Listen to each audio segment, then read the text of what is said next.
Kain na po tayo. Sarap po. Ang sarap po ng ulam namin na binalot sa dahon. Ito po yung mga lutong bicol. I-try nyo po, magluto kayo ng binalot sa dahon na may lagay na mangga. Or kung hindi, santol po.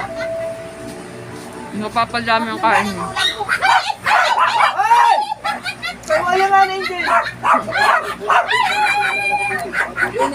May nanghingi sa amin na ulam na kapitbahay. Nabol ng aso na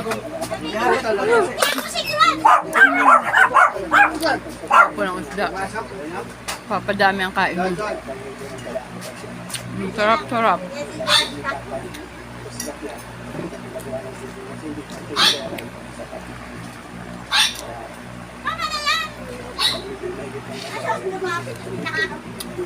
Hindi ka nanin yan. I-try mo natin ni Daan Paksyo, makilutoon. Ang sarap. Ang sarap po kumain.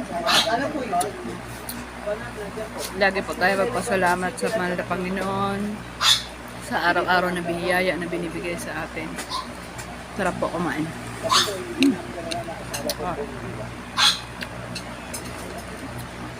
Healthy food. Kain po tayo.